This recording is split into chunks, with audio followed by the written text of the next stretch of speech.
पाठ 11। मैं हिलोर हुजेमा वाला। पाठ प्रवेश। किसी काम के होने के पीछे कुछ न कुछ कारण होता है, जैसे सीवी रमन के कारण और प्रभाव का सिद्धांत आप चाहें तो रोजमर्रा की जिंदगी में देख सकते हैं। लेखक ने भी एक दिन ऐसे ही एक सिद्धांत सिलसिला को रोचक ढंग से समझाया। जो कुछ वे समझाते हैं उसके पीछे उनकी पैनी दृष्टि है, जिसे अब बच्चे भी समझेंगे। नमस्ते चाचा जी।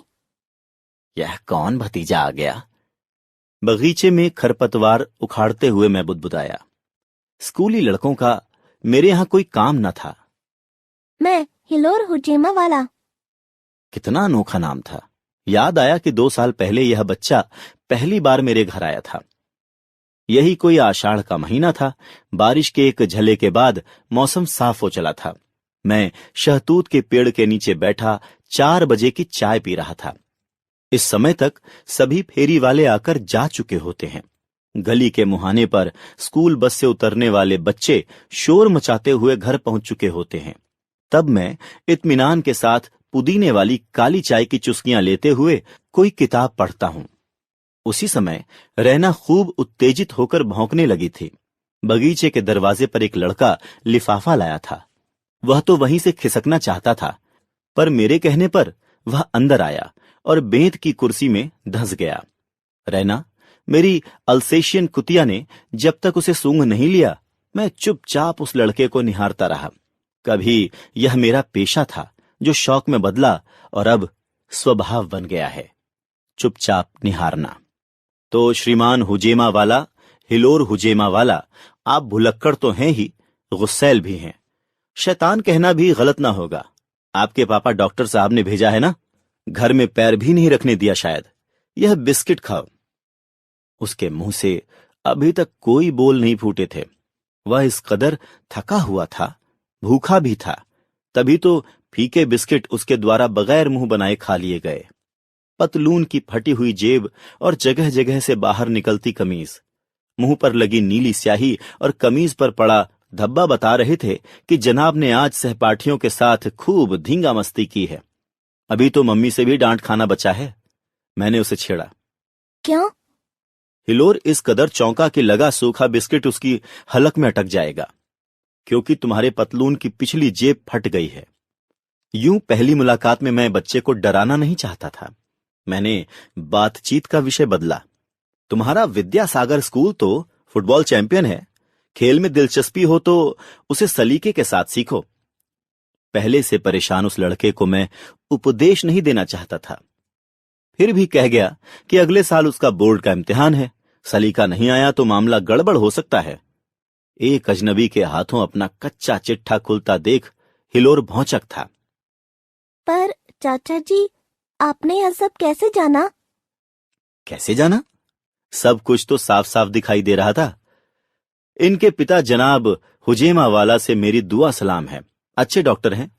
हमारे घर से आगे कुछ दूरी पर उनका घर है। डाकिये ने गलती से मेरी चिट्ठी उनके यहां डाल दी थी। वे उसे अपने साहबजादे के हाथ सुबह 7:15 बजे भिजवाने वाले थे।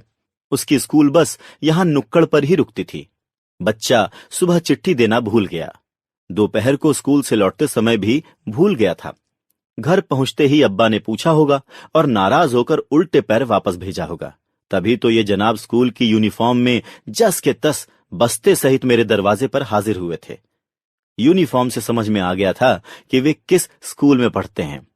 वहां लड़कों के लिए 8वीं जमात तक निकर और 9वीं से पतलून का कायदा है। चूंकि पतलून लकदक नई थी, सो समझ में आ गया था कि बालक नया नया बड़ी कक्षा में दाखिल हुआ है। चेहरे की तमतमाहट और कुर्सी में यूं धंसना दिमागी हालत बता रहा था। नए काले जूतों का भूरापन और ठुकी पिटी सफेद नोक से जाहिर था कि भाई साहब टीम में नहीं, मैदान के बाहर फ्री स्टाइल फुटबॉल खेलते हैं।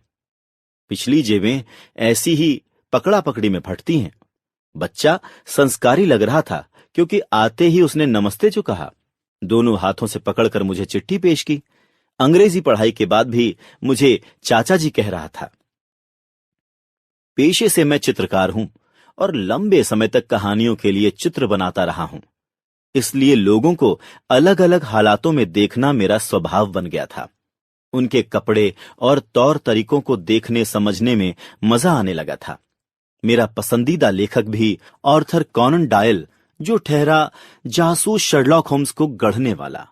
मैं तो बस हिलोर नामक किरदार को एक पर्चे की तरह पढ़ रहा था। आपने मेरा नाम कैसे जाना? वह तुम्हारे बस्ते पर लिखा है, यदि यह तुम्हारा ही बस्ता है तो। मुझे हैरानी हुई कि हिलोर काफी देर तक मेरे सिलसिले के सिद्धांत को सुनता रहा था। कोई सुनने वाला मिल जाए तो किस अधेड़ को अच्छा नहीं लगता। वह दिन था और आज का दिन लगभग 2 साल बीत गए हैं। नमस्ते चाचा जी, मैं हिलोर हुजेमा वाला। 2 सालों में मैं कुछ खूसट हो गया था, इसलिए पहले बौखलाया फिर खुश हुआ। हाल चाल पूछने बताने के बाद हिलोर चहका। चाचा जी, आपके सिलसिलों के सबक में वाकई में दम है। तभी तो गली के कुत्तों के भौंकने और अस्पताल के कर्मचारियों की हड़ताल में एक सिलसिला था। वह कैसे? मैंने पूछा। एक रात गली के आवारा कुत्तों द्वारा देर तक शोर मचाया गया था। इससे अब्बा की नींद टूट गई। वे काफी देर तक जागते रहे, इसलिए सुबह देर से जागे। उन्हें अस्पताल पहुंचने में देर हो गई। डॉक्टर नहीं आए, इस कारण एक मरीज के घर वालों ने हंगामा खड़ा कर दिया।